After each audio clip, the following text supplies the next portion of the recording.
Bonjour les roulistes, je m'appelle Bruno et je suis un vieux gamer. Bon, je vous ai parlé des possibilités du jeu que Rift apporte aux joueurs de faire de quoi de spécial dans, dans l'ordre de l'ordinaire. Fait que quand j'ai deux de mes joueurs de la prochaine partie qui me disent on veut faire deux humains, je suis un peu déçu. Puis quand ils me disent on veut faire deux combattants normaux, encore un petit peu plus. Ils veulent faire des Headhunters, le guerrier généraliste. C'est là que je leur propose de feuilleter un petit peu dans Rift Canada, parce qu'il y a des sous-classes de Headhunter. Ils acceptent. Puis évidemment, je les retrouve plus.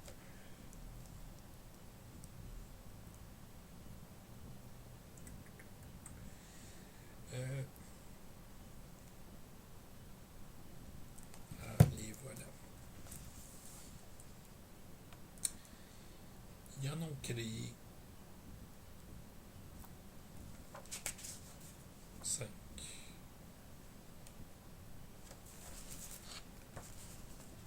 Le Techno Warrior, qui est bien franc, trouver la contrebande, reconnaître la qualité des armes, puis avoir des contacts. C'est pas mal un petit peu le l'Headhunter de base. L'assassin, qui est juste une autre version d'un commando.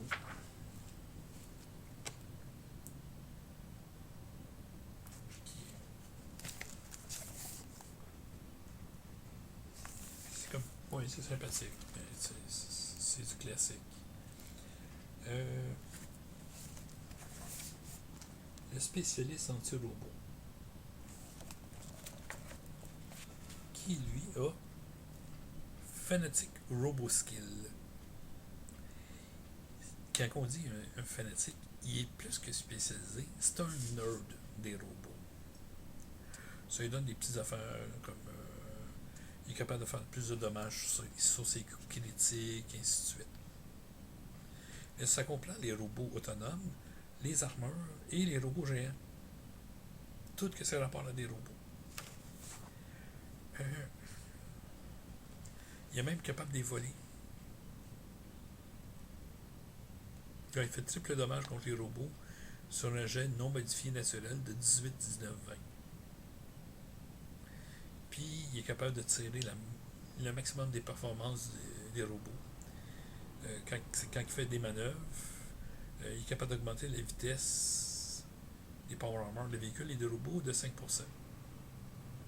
Si tu fais 100 km/h normalement avec ton robot, tu as fait 105. Wow.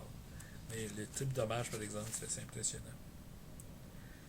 Évidemment, piloter une grande quantité de robots.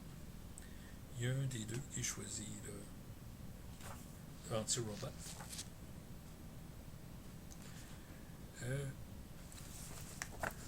Le Technohound, je vous dirais que c'est un peu le hacker mécanicien.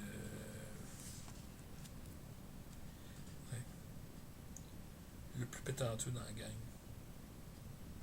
Des skills de réparation, puis d'ingénieur électronique, puis ainsi de suite, mais that's it. C'est lui qui va contourner les systèmes, c'est lui qui va désactiver les tourelles de défense, et ainsi de suite. Ça peut être intéressant. Mais le dernier, c'est lui le plus spécial.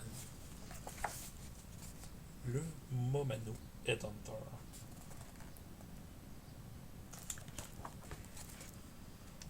Okay. Ou aussi appelé le Devil Hunter.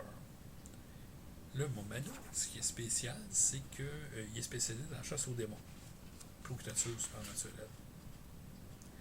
Puis pour faire ça, ben, il faut qu'il y ait des pouvoirs psychiques naturels de base.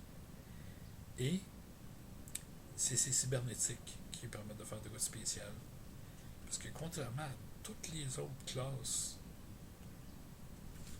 lui, ils sont techno-magiques, ces cybernétiques. Il combine la technologie et la magie. Je vais vous donner un exemple.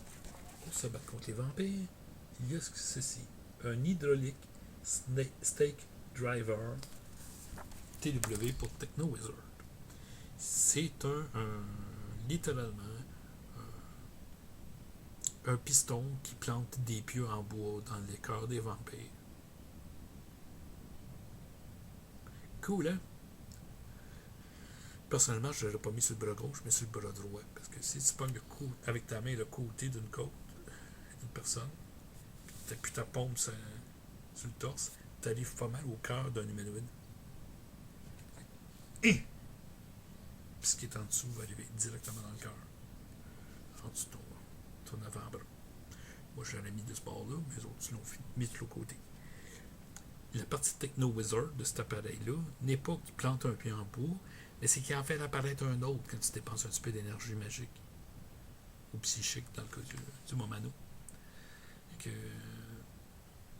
pour 8 ISP ou 4 PPE, tu es capable de faire pousser 2 pieds en bois. Pas en même temps, un après l'autre.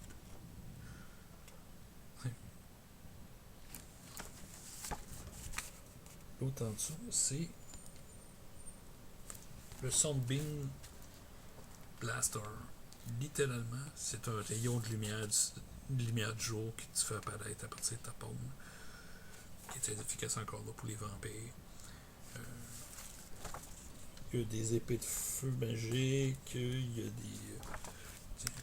des attaques électriques, des guns à eau qui régénèrent de l'eau magiquement. Fait que t'as pas à te promener avec un gros backpack rempli d'eau. Tu dépenses de l'énergie magique et t'as jusqu'à 30 shots d'eau. Puis évidemment, tu peux en avoir plus de cybernétique. C'est intéressant, je veux dire, tu es capable de faire de quoi les deux, ils sont choisis. Un contre anti-robot, puis l'autre anti-démon. Anti-créature supernaturelle. Ils avaient chacun leur spécialité, mais combiner les adversaires qui faisaient les deux, c'était pas tout le temps facile. Puis c'est là que, tu sais, j'ai réussi à les convaincre de jouer ça. Mais la section après, ils ont pas intéressés par tout. Les débits d'Amérique du Nord pour le Canada. Le Ardent Tech, c'est un spécialiste en technologie. Tu sais. Le Grackle Tooth,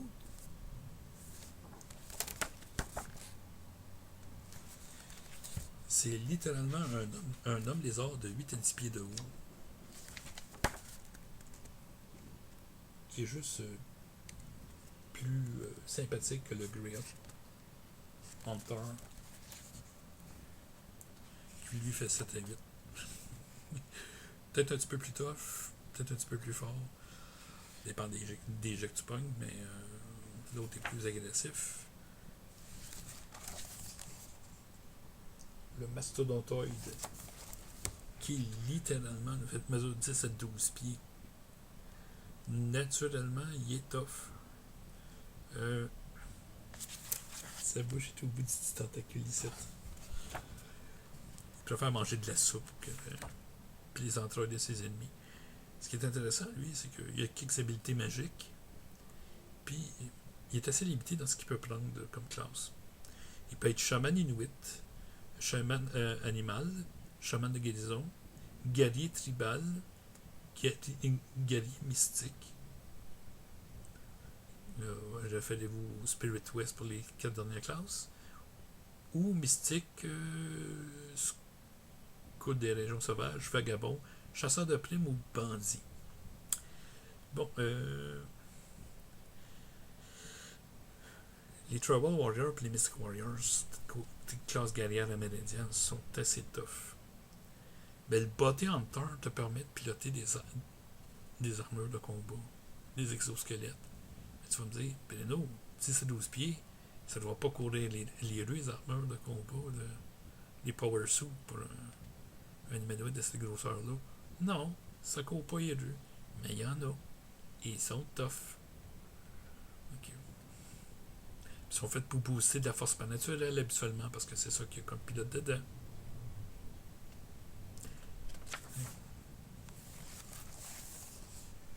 Le Bushman ou le Yeno, il y a des aliens bizarres que tu peux jouer. Tu fait même jouer le Armored Slayer. Puis ouais, si vous voyez une forme humanoïde là, c'est parce que, en fait, la créature noire que vous voyez dessus se construit un exosquelette de forme humanoïde.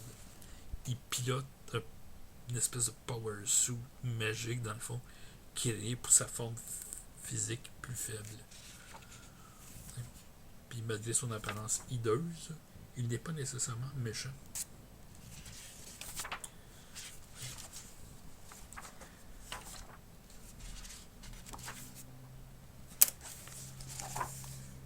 Une fée robot, des fairybots. Ils sont des petits humanoïdes d'à peu près un pied de haut qui aiment la technologie, faire des réparations puis tout. Ils ne communiquent pas avec les autres. Puis ils sortent rarement de leur petite bulle. Littéralement, de leur petite bulle. Le loup-garou. En français, s'il vous plaît. Je vous ai parlé du werewolf. Le loup-garou est un peu similaire, mais celui-là, c'est vraiment des légendes canadiennes-françaises. C'est pour ça qu'il est dans le Canada. Le Ogopogo, qui est une race de dragon de nos lacs et rivières. Ouais. Puis c'est possible de le jouer en jeune.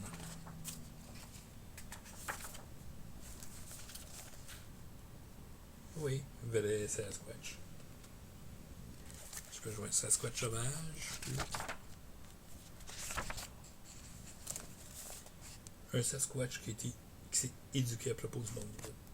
Le Worldly Sasquatch, qui tolère plus la technologie, il est capable d'embarquer sur les véhicules, et ainsi de suite. Puis ils ont des habiletés psychiques comme disons, combat instinctif ou invisibilité psychique. Vous demandiez comment ça se fait que vous ne voyez pas les Sasquatch, parce que la plupart du temps, ils jouent dans ta tête pour que tu ne les voyes pas. Il peut être se promener dans une foule puis pas être vu par personne, mais par les caméras de sécurité, oui. Il y a du jeu, là. Il y avait une demi-douzaine de races jouables.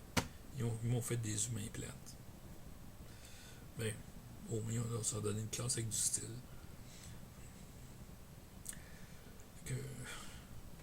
Oui, on a joué dans la campagne de la Coalition War Campaign. Il était du bord de la cité de Tolkien qui se faisait envahir, à se battre contre des légions de la coalition avec la haute technologie. Sauf que la ville de magiciens a comme perdu le contrôle de ses démons à un moment donné. Puis là, quand la ville a tombé, les démons se sont bêlés contre tout le monde. Donc, ils se sont retrouvés encagés à défendre des réfugiés. Puis à être eux-mêmes en fuite contre la coalition et les démons en même temps. C'est une des possibilités de la campagne, mais c'est ça. C'était les deux premiers personnages de campagne. La troisième, c'est Alexandra qui l'a joué. C'était un vrai Atlantéen tueur de mort vivant. Un homme tatoué. Avec des tatous magiques. Est-ce que vous avez encouragé vos joueurs de jouer la diversité, les possibilités dans vos jeux? Ou vous êtes content quand ils font juste un groupe d'humains puis tout va bien, il n'y aura pas de problème?